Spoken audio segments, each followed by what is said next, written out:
berapa ton apa berapa trailer Pak kalau ibarat kita nanti ketemu Pak. Ya.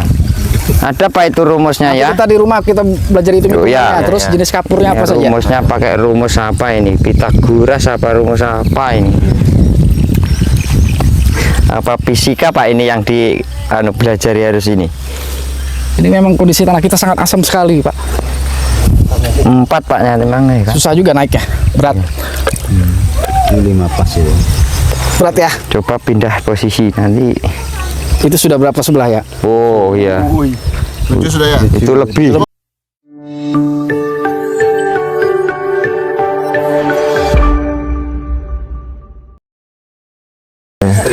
Assalamualaikum warahmatullahi wabarakatuh. Selamat pagi Bapak-bapak. Pagi.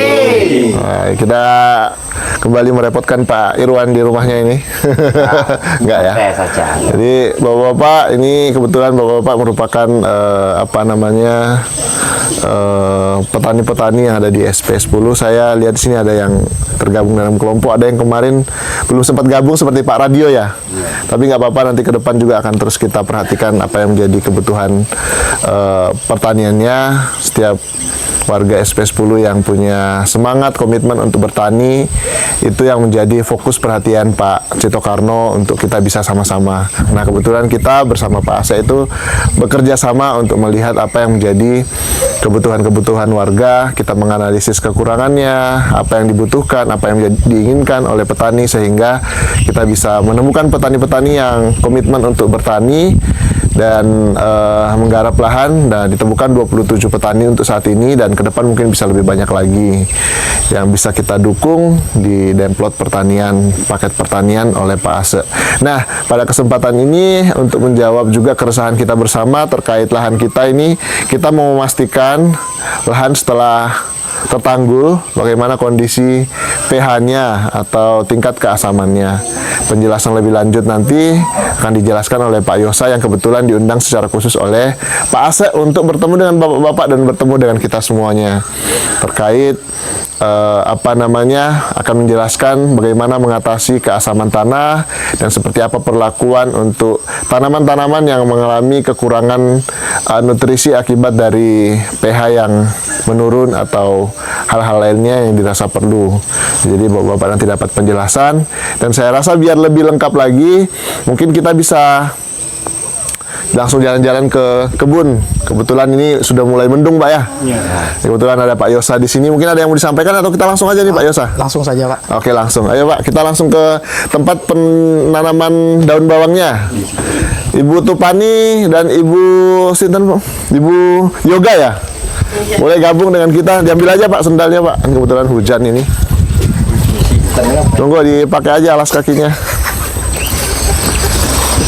Kebetulan mau hujan ini, jadi sebelum hujan kita akan mendengarkan penjelasan yang lengkap dari Pak Yosa terkait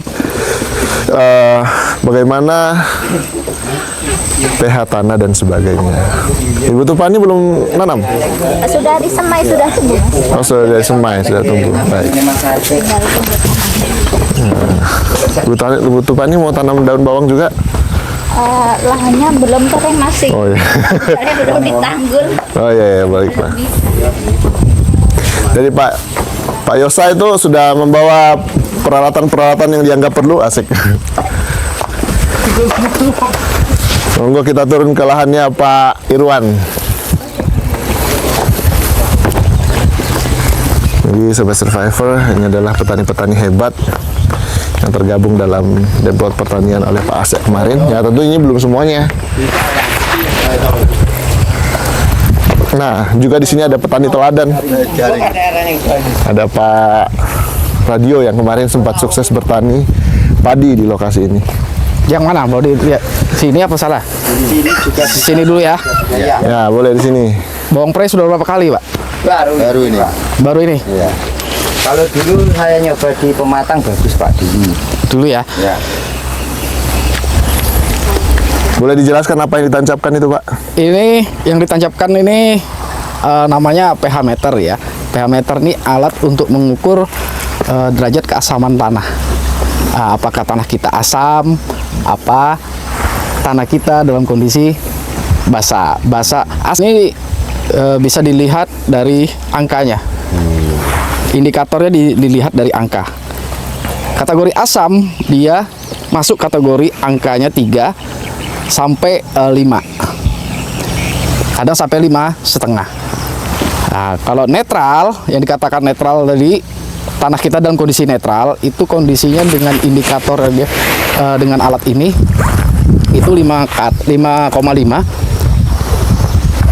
mendekati 6 sampai ke 6,8. Umumnya 7 netral ya. netral. Nah, di atas 7 itu sudah namanya basa. Nah, Basah bukan pakai H Pak ya? basa, bukan basah ya. basah. Kalau basah dia berarti ada air ya. Kalau di kondisi basah, basah ini ya kalau kita rasain tidak asam lah ya. Nah, dengan kondisi ini alat sudah menunjukkan ini di satu titik baru ya. Di satu titik ini kondisi lahan sekitaran pelakaran ini menandakan pH-nya di 5. Nah, ini masuk kategori asam. Seperti itu. Yang menyebabkan asam ini pasti ada. Ada pernah dengar yang menyebabkan tanah kita asam? Apa? Kenapa tanah kita asam? Belum. Rekapnya Pak Irwan mungkin Pak. Jadi selama Muka petani terlalu asam, Pak. selama bertani di sini belum tahu kondisi tanahnya gimana. Sama sekali belum. Masalah pH tanah, ya disebut pH tanah tadi apa? Ya, pernah dengar Pak, tapi penjelasannya belum detail. Seperti apa, Pak? Ya maksudnya kalau kita dengar cuma kalau pH-nya rendah itu tanahnya kurang bagus, terus kalau ditanami itu enggak, iya hidup tapi enggak senormal yang di lahan umumnya gitu. Oh, pasti. Jadi saya agak perjelas lagi. Tapi benar tadi itu Pak, pH itu berhubungan dengan kondisi tanaman yang kita usahakan di lahan tersebut. Apabila lahan kita dalam kondisi asam seperti ini, ditanami bisa tumbuh Pak. Hanya saja produktivitasnya, daya hidupnya itu mulai cenderung rendah. Baik produksi, nanti pada saat umur perkembangan di tanaman, yang jelas penyakit Pak. Karena kondisinya tadi, apabila asam tadi seperti itu yang disampaikan tadi oleh Pak Irwan. Jadi keasaman ini penuh dengan kendala. Memperbaiki ini tidak sederhana Pak. Yang bikin berat itu sebenarnya ini. Memperbaiki kondisi lahan kita yang asam seperti ini. Kalau pupuk, bibit bisalah kita usahakan, tapi memperbaiki kondisi lahan, ini perlu usaha yang saya rasa tidak murah Pak, mahal sekali. Ya. Sangat mahal sekali. Seperti itu. Nah, ini baru satu titik. Kalau kita melihat dalam gulutan sepanjang berapa nih Pak? 20 meter paling. 20 meter. Nah, indikatornya cara mengukur keasaman lahan itu per meter kita ambil titik per titik. Kalau gulutan Pak ya, khusus untuk tanaman-tanaman hortik seperti itu. Nah, itu bisa dilihat di situ berapa, di sini berapa. Apabila ada 10 titik, itu dijumlah dulu hasil pembacaannya di alat ini, dijumlah dulu. Setelah itu dibagi, misalnya 10 titik, 10 titik. Nanti ketemu rata-ratanya, berarti pergulutan kita nih pH-nya sekian. Seperti itu, sama sebelahnya seperti itu. Yang kedua, kalau lahan sawah otomatis caranya kurang lebih seperti ini. Karena lahannya agak lebar dan luas, otomatis kita terserah Bapak, apakah sistem acak, apakah sistem berbaris. Otomatis kalau lahan sawah titiknya akan semakin ya lumayan nitik. Tapi kita tahu Pak, dengan membaca ini kita tahu strategi untuk pemupukannya, kita tahu kendala-kendala kondisi tanaman pasti akan kurang lebih kita minimalisir setelah kita baca masalah keasaman tanah ini. Nah, yang menyebabkan keasaman tanah ini satu ya, kondisi tanah kilpat masam, apalagi lahan Tanjung Buka. Nah, pasti kecenderungannya asam. Bahan organik masih tinggi. Makanya dalam hasil lab tanah-tanah di Tanjung Buka itu C organiknya tinggi sekali. Hanya saja pH-nya sangat rendah, 5 ke bawah. Asam sampai kecenderungan sangat asam. Perlu diingat Pak ya, lahan kita pH 5 saja tanaman bisa hidup. Hanya saja produksinya tidak maksimal. Seperti itu.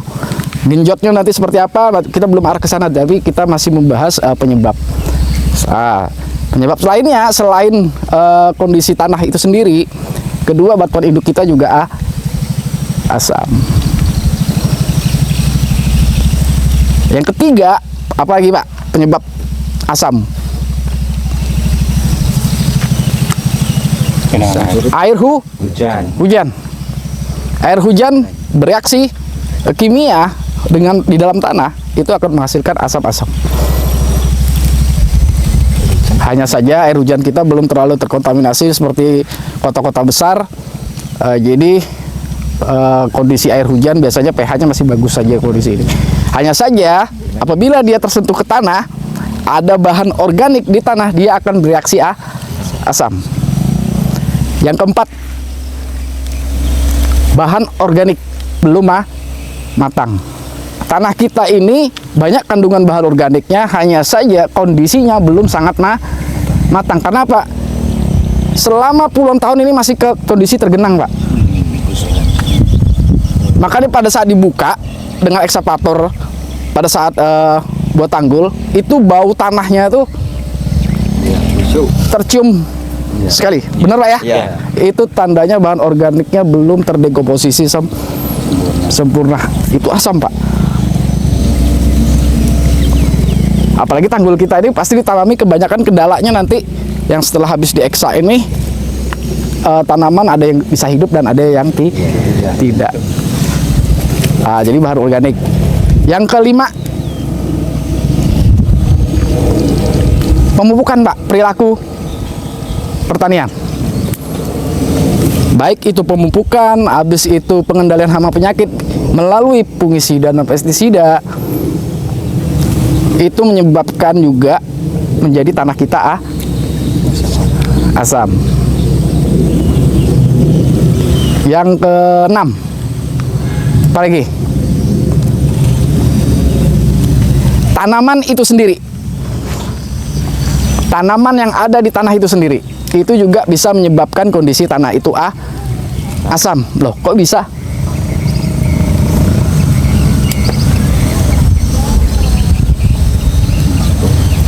Kok bisa itu? Lah, kok bisa? Ada tanaman kok jadi asam tanahnya? Karena akar tanaman pasti menyerap oksigen tanah.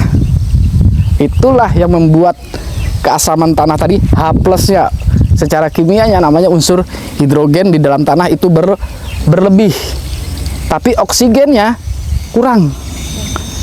Nah, alat ini membaca ion hidrogen di dalam tanah. Makanya dia kalau kita tancap begini, dia langsung indikator asam. Beda Pak ya, di sebelah aja sudah sangat jauh. Sudah berapa? 4 Pak ya. Jadi perakaran tanaman itu menyerap oksigen tanah. Itu juga yang menyebabkan tanah kita asam. Semakin rapat, semakin padat ada rumput, pasti akan asam.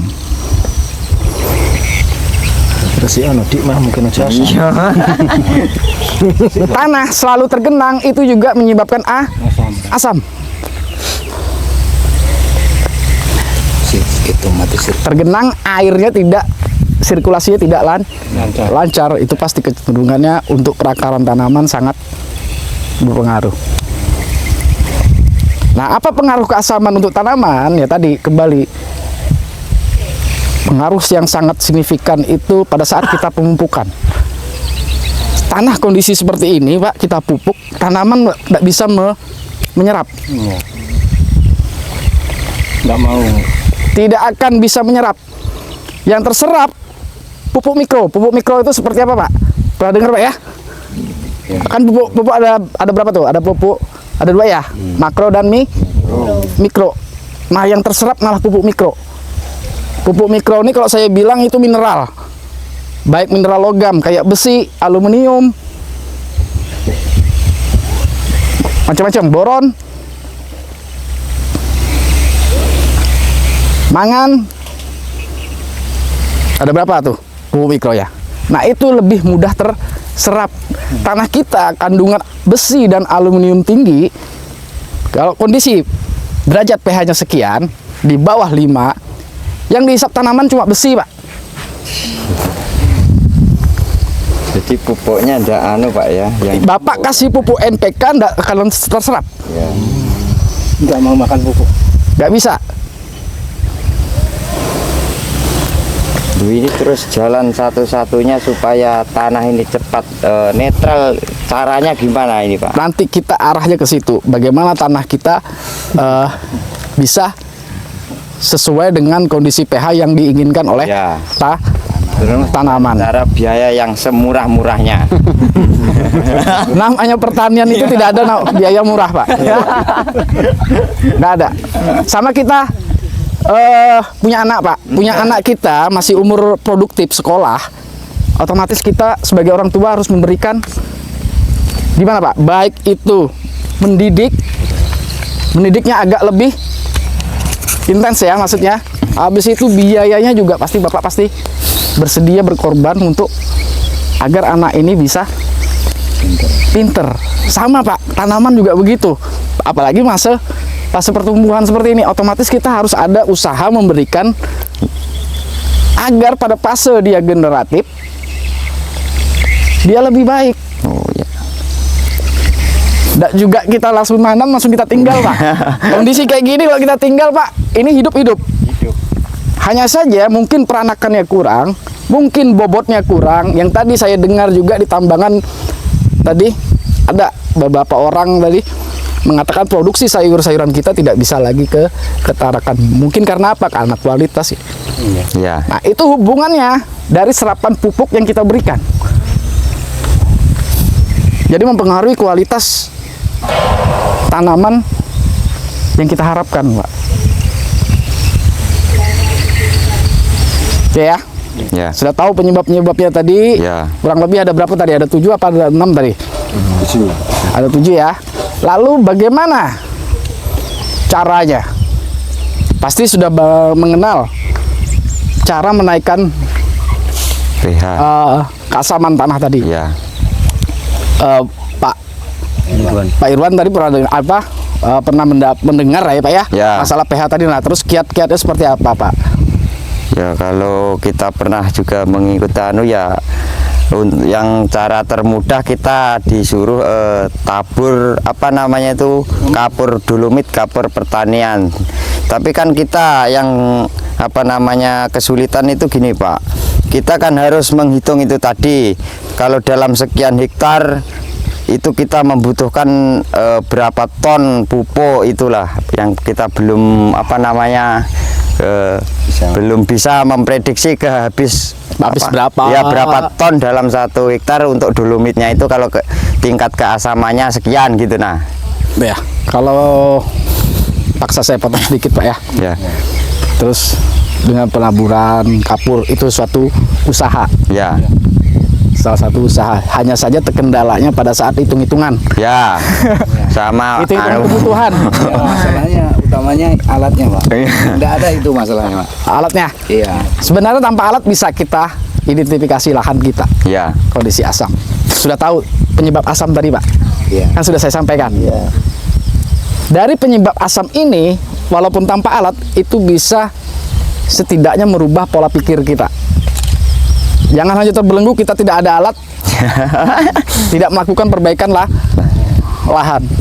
Cuman untuk akuratnya, Pak, maksudnya. Sebentar, nanti dulu. Tapi rencanakan pelan-pelan harus punya. Ya. Murah aja kok. Iya. PR lagi. Kalau di Saya pelan-pelan. Karena kita masih penuh dengan keterbatasan, kita lihat saja vegetasi. Penyebab-penyebab tadi, saya Pak Yosa tadi sudah jelaskan penyebab-penyebabnya apa saja. Tanah kita tanah sulfat masam, pasti asam. Kedua, Ya, nanti kalau kondisi ada air juga, pada saat air hujan itu juga pasti akan asam. Benar ya? Ya. Seperti itu ya. Ingat lagi di penyebabnya. Identifikasinya selain itu apa lagi? Tumbuhnya rumput bulu babi ada tadi banyak Ya. di sini. Sunduk welut. Habis itu ada yang daunnya apa, yang kembangnya warna ungu. Daun apa tuh? Kemunting kah apa tuh? Keladi bunting. Kemunting kah apa tuh? Kemunting. Yang ungu. Kayak Di pinggir-pinggir jalan. Bukan. Dia bisa tinggi. Senggani. Ya, Ya, kalau orang Jawa senggani. Senggani prakarannya itu dalam. Semakin ke dalam, terus pasti akan sangat asam. Sama dengan gini, Pak. Ini di pH-nya di atas 5. 5. Itu di bawah 15 cm lagi ke bawah, itu pasti akan di bawah 5. Bisa 4,5. semakin Untungnya bawang pere prakarannya tidak terlalu dalam. Tapi kalau kayak cabe, terong, tomat, itu prakarannya bisa sampai 30 lebih. Makanya siapkan gulutan kalau memang khusus hortiknya ke cabe, terong, tomat, itu gulutannya kalau bisa di atas 50. Lalu pengolahan lahan. Cara-cara tadi kiat-kiatnya diolah. Lahannya diolah. Maksudnya apa? Untuk memasukkan oksigen lagi, Pak, ke dalam tanah.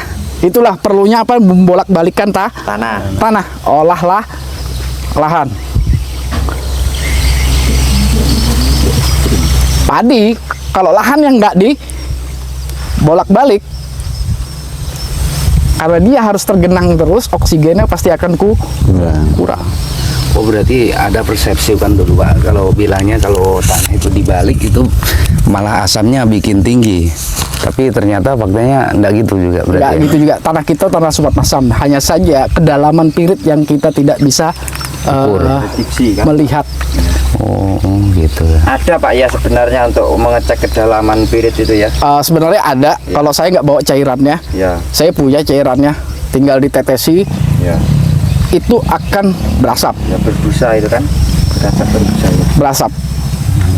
Pirit tidak bisa terbuka seperti kayak gini ya. Ya. Kena udara langsung dibalik seperti itu. Dia kalau kena udara langsung dia bereaksi. Itulah yang jadi racun. Nah, khusus kalau padi lahannya baru dibuka kayak cetak sawah tadi, Ya. itu kalau bisa airnya harus masuk dulu. Air sungai. Setelah masuk habis itu dibuang, dikuras terus. Maksudnya apa? Untuk menghilangkan zat-zat racun yang pada saat membalikan tanah. Pernah ngelihat sawah yang tergenang airnya itu kelihatan tuh kuning-kuning ke atas yang ada di permukaan air. Nah, itu besi yang terlarut oleh air. Itu racun. Habis itu airnya kayak berminyak. Ya. Itu kok bisa dibuang, Pak? Nah, makanya sawah harus usahakan air lancar, bisa diatur. Seperti itu, Pak, ya. Nah, tadi sudah olah lahan. Cara menaikkannya. Setelah itu menambahkan bahan pembenah tanah. Pembenah tanah. Ada pernah dengar? Belum. Pembenah tanah, Pak. Ini kiat-kiat sudah masuk kiat-kiat cara menaikkan, memperbaiki kualitas tanah kita. Nah, sekarang pernah dengar namanya pembenah tanah? Lain racun itu kah? Lain kayak Salah satu dolomit. Pernah dengar, Pak? Belum ya? Baik ya. Pembenah tanah itu ada 5, Pak. Yaitu bahan organik. Bahan organik yang matang, kompos matang. Yang kedua, jenis mikroorganisme yang menguntungkan. busukan. Yang ketiga, kapur, Pak. Itu ada kapurnya tuh, Pak, ya. Iya. Yang keempat, arang dan abu. Yang kelima itu asam Humat. Asam humat kita belum bisa. Dan bahannya juga tidak ada. Yang di toko tani belum ada. Nah, tapi kalau arang abu kita bisa membuatnya. bakar sendiri. Kapur kita bisa beli. Kalau nggak beli kita ngumpulkan kerang tuh. Ada kerang sungai kan? Iya. Kemarin dijual itu per karung cuma 5.000 tuh. Kerangnya saja. Itu sudah kapur karbonat sama dengan kapur tani. Hanya saja dia bentuknya kerang. Kalau itu ditumbuk, Today itu udah deh. iya, itu kalau ditumbuk itu juga sama saja dengan kandungan kapur tani. Hanya saja yang membedakan nilai komposisinya. Berapa sih kandungan kalsiumnya? Itu saja. Yang membedakan dengan batuan kapur. Iya. Oke. Jadi kapur sudah. Mikroorganisme pasti ada. Ada kayak pembagian tadi, agen hayati seperti itu. Bapak juga bisa membuatnya berbagai macam mol. Pisang kalau tumbuhnya baik, di wilayah perakaran pisang itu berarti ada mikroorganisme yang bisa menguntungkan. Dan dia sudah sesuai dengan kondisi tanah kita. Mikroorganisme yang sudah terselektif secara alami. Kalau saya lebih kecenderungan di sini menggunakan seperti itu. Kompos Bapak bisa membuat. Habis panen padinya, jeraminya jangan dibuang. Jangan dibakar. Ingat, tapi komposnya dalam kondisi matang. Kalau matang itu berarti tidak berbau lagi, sudah mendekati bau tanah dan tidak panas. Kebetulan sudah bau tanah semuanya. Itu ya. Iya, iya. Nah itu kapur. Nah sekarang kita lebih cepat ya. Cara menaikkan yang lebih cepat itu dengan penggunaan kapur. Selama ini kita hanya tahunya penggunaan hanya dolomit. Berarti kalau termasuk pupuk. Ini kalau yang bau-bau ini kapur. Bisa Pak. Untuk pupuk kayak bomi itu kan juga buat tanah. Bisa juga itu berarti. Bisa, hanya saja tetap harus dikontrol tanamannya, dititeni tanamannya seperti apa. Bahan pebenah juga tetap masuk. Kompos saja masuk. Tapi kondisi tanah kita seperti ini, kondisi alam seperti ini, apa cukup?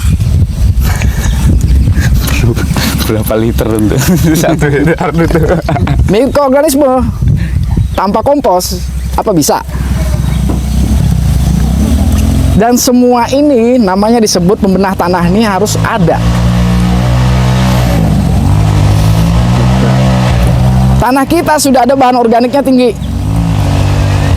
Tanah kita jenis tanah lempung. Kalau kering sangat keras. Kalau basah. Kalau basah sangat lembek. Dan pasti kecenderungan berkembangnya penyakit tular tanah ini sangat cepat dengan kondisi tanah seperti ini. Apalagi pH-nya seperti itu. Keasaman tanahnya seperti di bawah 5. Coba masuk Kita dengar dolomit. Ya. Semakin banyak Bapak memberikan dolomit, ini malah menjadi bumerang kita. Pernah dengar jenis-jenis kapur, Pak? Daya kerjanya seperti apa? Belum. Yang paling bagus kapur ajaib. Selama ini kita menggunakan kapur dolomit. Oh. Rekomendasi penggunaan 4. untuk lahan 1 hektar itu juga berdasarkan ukurannya derajat keasaman tanah. Kayak tadi kita cek tanah kita berapa? 5 misalnya. Ya. Mau naikkan ke 7 berarti perlu 2. Setiap naik 1 derajat itu perlu kapurnya minimal 2 ton per 1 hektar. Oh, per 1 hektar. Kirong ton memang gonku. Itu kan itu. Ton peng 100 lawe. Kalau secara berdasarkan rekomendasi Kementerian Pertanian bisa sampai Iya, iya.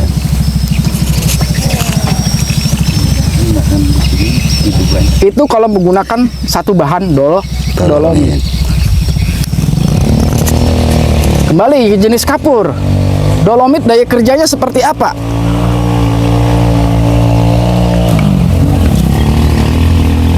Ayo Pak, pernah ada Ya, Nah, dikit tapi Pak. kita. tanamannya bagaimana? Kayak nggak ada perbedaan. Kenapa tidak ada perbedaan? Karena daya kerja dolomit itu sangat lambat, makanya tidak kelihatan.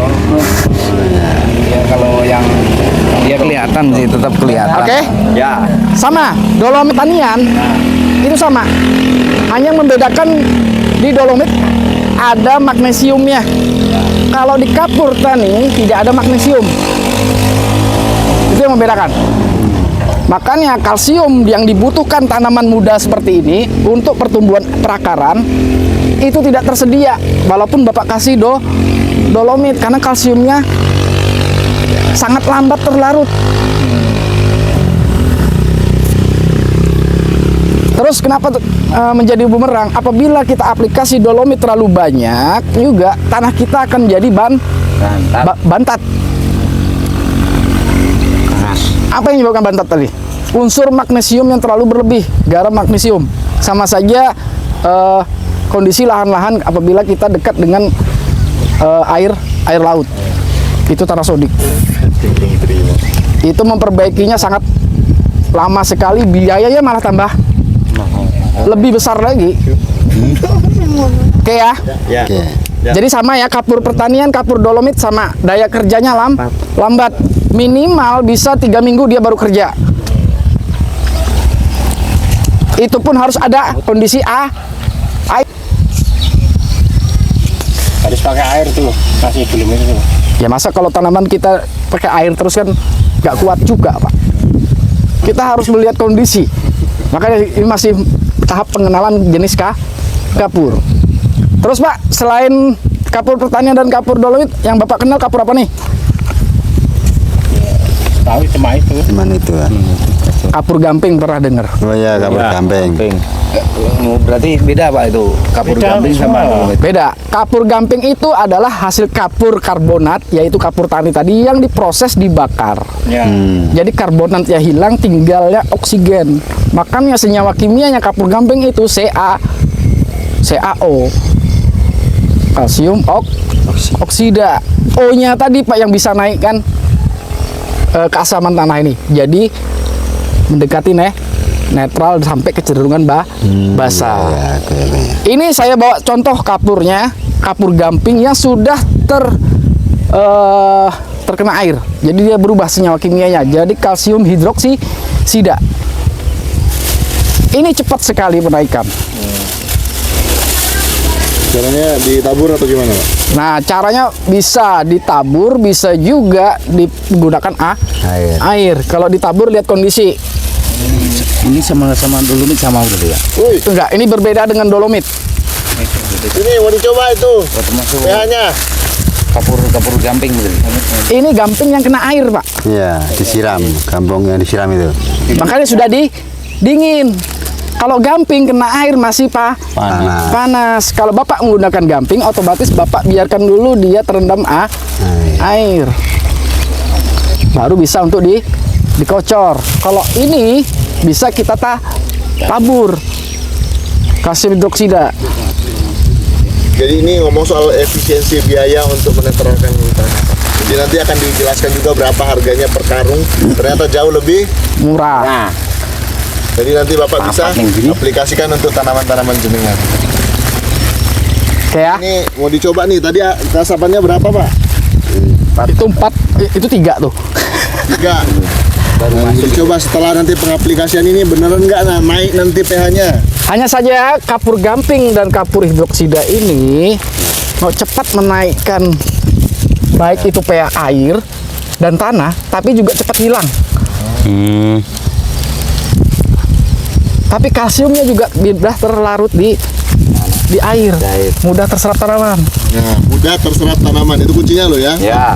Jadi nanti rajin digunakan. Berapa kali Pak dalam pengaplikasiannya, Pak? Sebenarnya kondisi tanaman, Mas. Oh, dilihat kalau sudah mulai ada apa? Ada ambil air, Pak. Gak usah air putih loh ya. Air minum jangan. Air biasa aja. Air biasa aja. Nah, makanya sudah tahu ya jenis kapur ya. Iya, ya. Boleh air parit boleh, Pak? Air yang biasa untuk nyiram. Air parit. Boleh dijelaskan sambil menunggu Pak, untuk mendapatkan gamping itu gimana Pak? Gamping sudah ada di Tanjung, Di toko pertanian, di toko bangunan malah. toko bangunan. Nah, Itu ini pekerja bangunan semua sebenarnya aslinya nih Pak. di toko bangunan. Nah, saya senangnya kalau kapur tani saya ganti kapur bangunan, kalsium karbonat. Saya nggak pakai dolomit. Kalau saya pribadi, saya senangnya karbonat untuk olah lahan. Kenapa saya harus pakai kapur karbonat? Untuk menyangga. Kita kan harus setiap hari harus begini, Pak. Menggampingin lah ya. Dia kan perlu penyangga. Penyangga ini kalau kita bangun, Pak, biar nggak melorot, biar dia mantep di situ. Nah, itulah namanya penyangga.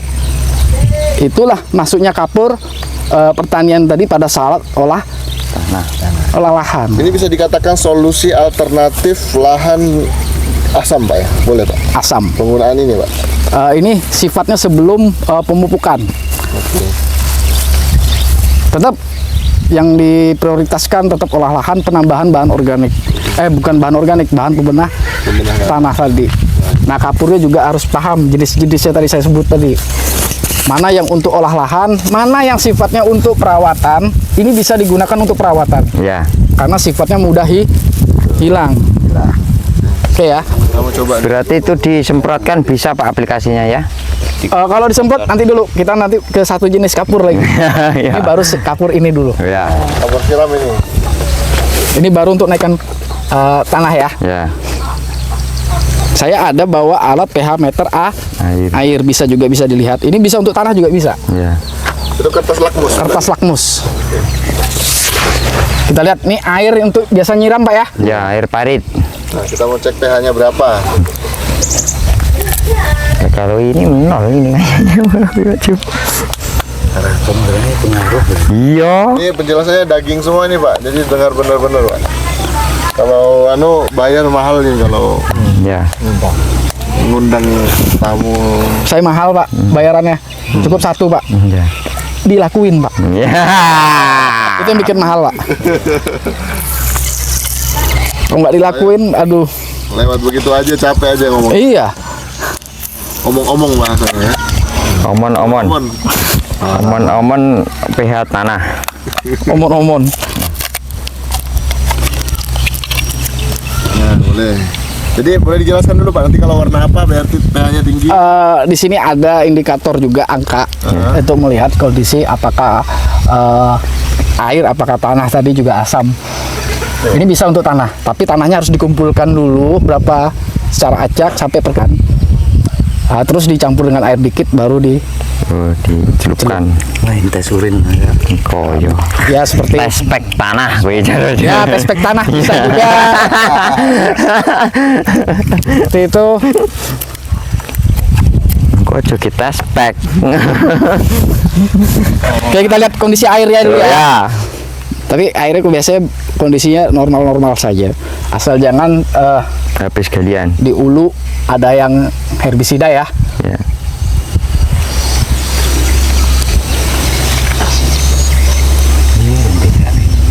Gue yang tabel. Nah, pH airnya di kondisi 6. Ya. Nah, berarti netral ya. Mendekati lah. Bagus-bagus saja. Ini soalnya air parit depan kan Tapi apabila dicampur aliran dengan racun ada. rumput, dia pasti akan turun. Apabila dicampur dengan pestisida juga dia akan Turun. turun. pH-nya turun Pak. Ya, tapi kalau pestisida di pH 5 dia baru efektif. Untuk Memang nyemprot harus Pak ya. asam. Ya. Tapi 5. kalau untuk mupuk Ya. bahaya. Oh. Boleh lihat Pak dari dekat Pak, di posisi di situ ya. Itu harus ditinggal Pak itu nanti. Ya. Untuk indikator di sini Pak. Ya. Iya. Ya. Iya. Ini kalau dipupuk pupuk kena air juga tapi menyebabkan asam. Ingat penyebab Ya. asam tadi. Ya. Oke Pak ya. Ya. Sekarang kita campur sedikit ya. Oh, bener ini harus pakai insinyur memang ini. Kalau enggak insinyur ya. Dikit aja Pak ya. Iya, dikit aja dulu. Kemudian dicek lagi. Berarti kalau mupuk 5 darurat ya. Kesumpuan. Nah itu sudah berbeda ya. Coba buka, bisa tolong Pak dibuka ya. Oh jauh Pak, itu warnanya merah kemerahannya yang Agak jauh ya, beda ya. jauh. Coba kita cek ini Tengah itu ya beda ya. berapa dia. Kisaran 11 apa 12? 11. Pak. 11. 11 ya. Ya 11. 11 Pak, dikit aja nah. Ya. Mendekati 12. Mendekati 12. Itu cuma satu sedikit sedikit aja, ya, cuma street gitu. Straight gitu. Ya. Justru gelem lho Pak Jum lek wis dikono. Nggak iso. Tapi jadi naik gitu. Cuma air bak pertamanya kan nggak bisa kelihatan lagi. Iya. Oke ya. Nah, tanah kita tadi pH-nya sekian. Berarti berapa sendok? Itu harus dilihat. Untungnya kita masih ada alat, Pak. Kalau nggak ada alat kita nggak bisa ngelihat. Iya. Berapa sih minimal? Makanya pentingnya Seperti itu. alat yang utama. Ini kalau kayak gini pH 12 saja untuk naikkan pH ini masih kurang, Pak. Itu berapa tuh, Pak? 4 paling 5. 5 kurang ya, 4,9 ya. Ya. Ini aja kita siram di sini aja pasti akan turun tuh ya. Ya. Dia turun dulu karena ada air tadi, Pak. Cuma lambat. Naiknya lambat Pak ya. Turunnya? Ya. Oh, Karena pH-nya masih kurang. kurang. Tadi penyebab pH turun. Air. Air. Wah, ngeri nih. Apalagi kalau kena air hujan. Wah, Bener parah ya? ini ya. Oke ya. Ya. Agak masuk ya. Masuk. Apalagi Dimengerti. air Su. sungai sama saja. Kondisi pH kita 5 masuk air, baik air hujan, baik air sungai, tambah Drop. ngedrop. Kalau udah ada bahan ini selesai kita, Pak. Pantesan di bertani tidak pernah sukses kita. Oke ya. Oh iya. Oke, sekarang kita tambah karena tadi nggak cukup. Ya. Pasti nggak cukup, Pak, untuk naikkan. Ya. Di sisi lain air. Iya. Di sisi lain ora oleh kenaikan banyu. Yo iki kudu. Dapurnya nanti bisa ditinggal Pak De. Buat Pak Irwan. Ya. Sama indikatornya itu untuk kita indikator di sini. Kalau itu ya tidak apa. Oke, itu mulai pelan naik dia. Kalau ditinggal ya bagus. Ya. Tapi masih rendah. 4 itu kan Pak.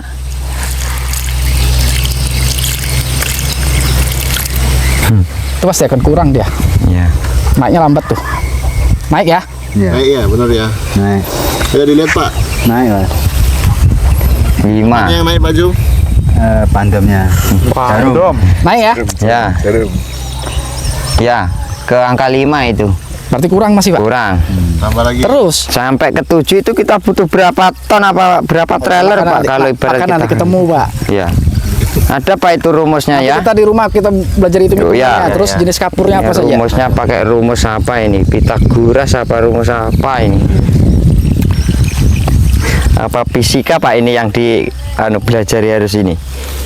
Ini memang kondisi tanah kita sangat asam sekali, Pak. 4 Paknya memang nih kan. Susah juga naiknya, berat. Ini 5 pas itu. Berat ya. Coba pindah posisi nanti. Itu sudah berapa sebelah ya? Oh iya. Baju sudah ya. Itu lebih. Kencengnya. Mentok ya. Memang kayak magic ini. Magic. Oke ya. Ya. Ini sampai sore sudah mulai turun.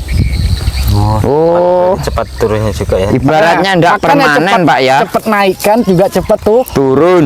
cepat hilang. Ini kena hujan pasti turun lagi, Pak. Hilang. Oh iya. Kena genangan air juga pasti akan turun. Turun. Lagi. Jadi penggunaan kapur tokhor seperti ini Ya. sebelum pemupukan, Pak. Oh. Pagi kita tebarkan, siram, sorenya sudah mulai Mupuk. mupuk. Jadi langsung bisa diserap gitu ya. Benar. Kenapa sore mupuknya? Panjang, Pak, waktu makannya. Ya. Dari sore sampai ketemu Pagi. pagi. Tapi kalau kita pagi mupuk, paling jam 10 stop Ya. sampai sore. Oh iya. Jadi yang Jam 4 lewat baru makan. Sore ya. Mending sore. Kalau ini cara dengan pengenceran. Kalau tanpa pengenceran juga bisa. Mau hujan, Ya. Bapak efisiensi waktu juga. Bapak bisa tebarkan. Tidak keracunan Pak. Aman. Ini enggak. Tapi kalau gamping panas, Ya. kena batang hancur tanaman kita. Ini yang di dapur ya. Ini kapur apa namanya itu? Ini kapur tokhor. Tokhor ya. Kalsium hidroksida. Jantung di. Bisa juga, bisa. Komunal ada Pak. Ini enggak ada. Oh. Ini gamping yang kena air. Tapi di Tanjung ada. Oke ya. Ya. Bisa begini, bisa berdasarkan baris tanaman. Ini bagusnya Pak Irwan kemarin di baris tanamannya. Oke ya. Kayak Pak Jumiran. Ya, saya Ini baris ini kan memanjang. ini mata 5. Sudah tahu ya pH-nya tadi tanah kita ya, itu sebelahnya belum disiram tadi. Ya. Ya, Habis setelah ditabur seperti ini disiram Pak. disiram. Disiram aja sama air, itu sudah kelihatan bedanya Bapak. Tanah yang bekas. Nah itu asam, berarti airnya belum sampai. Tapi mulai naik tuh Pak. Ya. Memang ini oh ya kuat 6, 7. Wah, ini harus kita ajukan ke Dinas Pertanian. Oke ya. Minta kapur ini. Oke ya. Ya. Tabur segitu aja sudah. Ya. Berapa? Oke ya. Memang Pak ini akurat. Bawang pre harus di atas pH 5. Ya, Nanti kalau Bapak pH-nya tadi ada yang 4, Bapak mupuk nanti nggak terserap. terserap. Padi juga seperti itu Pak ya. Ya. Padi juga seperti itu. Sudah tahu penyebab-penyebabnya tadi saya Ya. sampaikan. Ya. Apa saja penyebabnya, kondisi tanah kita seperti apa. Makanya tanah kita nggak stabil. Ini nggak stabil Pak. Walaupun kita kasih dolomit, kapur tani tetap nggak stabil.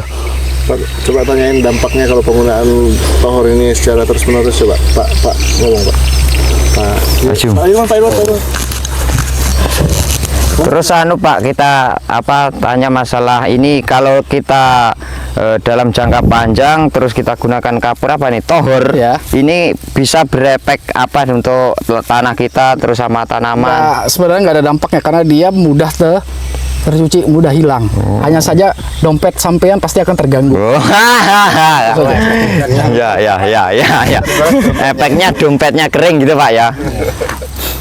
Oke ya. Ya, Makanya bahan pembenah tanah tuh ada 5. 5. Pelan-pelan. Bahan-bahan Bapak kalau membersihkan rumput apa saja itu jangan dibakar. Buat kompos. Seperti itu. Harga Pak, tohor, Satu karung itu kalau di tempat pengolahannya itu harganya cuma 50.000. kalau di Tanjung Selor Tanjung Selor belum ada sih sebenarnya. Wah, ini Pak yang bikin kita repot. Kampung Mas. Oh, ini dari kapur batu alam itu kan Pak? Ini gampingnya kan air, ya benar. Oh, kapur Kapur gamping. karbonat, kapur alam itu Iya. yang dibuat kapur-kapur itu semua kapur karbonat Pak. gamping yang di toko bangunan itu bisa digunakan nggak Pak? Bisa digunakan gamping di toko bangunan. Satu plastik itu 70 ya. Biasanya Pak Asep kan pakai itu juga tuh. Satu plastik itu berapa kilo itu? 5 kiloan. Iya. Nah itu kalau untuk nyiraman kayak gini, Bapak punya toron yang nggak terpakai per 1000 liter cukup 2 sendok. Dikit berarti ya Pak. Murah berarti Bro. Airnya juga jernih Pak, air sungai yang kita sedot. Ya. Kita tambah gamping 2 sendok tadi, itu nanti ngendep Pak lumpurnya. Oh iya. Jadi jernih. Jangan gunakan tawas dan jangan gunakan kaporit. Itu nggak bisa untuk nyiram tanaman, dua bahan ini. Tapi kalau ini bisa. Oke ya. Nah, itu aja dia. Ya. Lumayan agak lama ya bertahannya ya. Ya. Oke. Untuk padi pun sama. Sama. pH sama. Harus di atas 6. Harus di atas 6 Mas. Minimal 6. Kalau padi pH 5 aja hidup. Cuma ya itu. maksimal ya, Pak. Belas bisa keserang. Ini memang kayak itu Pak rata-rata belas di sini. Ya kalau belas berarti kan tanah memang kita satu kelembaban tinggi. Iya. Sudah asam tambah lembab. Selesai jamur.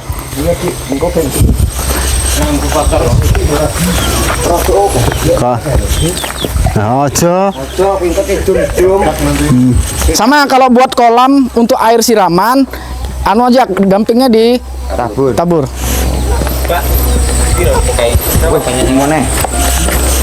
Lah yang Tanjung tak tukokne sak trailer. Nggih. Masya Allah barakallah. Ya. Lepet-lepet. Oh, nggih. Istirahat minum-minum dulu, ngobrol-ngobrol santai. Duduk manis. Masuk dulu, Bro. Duduk manis. di jalan dulur monggo. Monggo, masuk mawon sekecakan.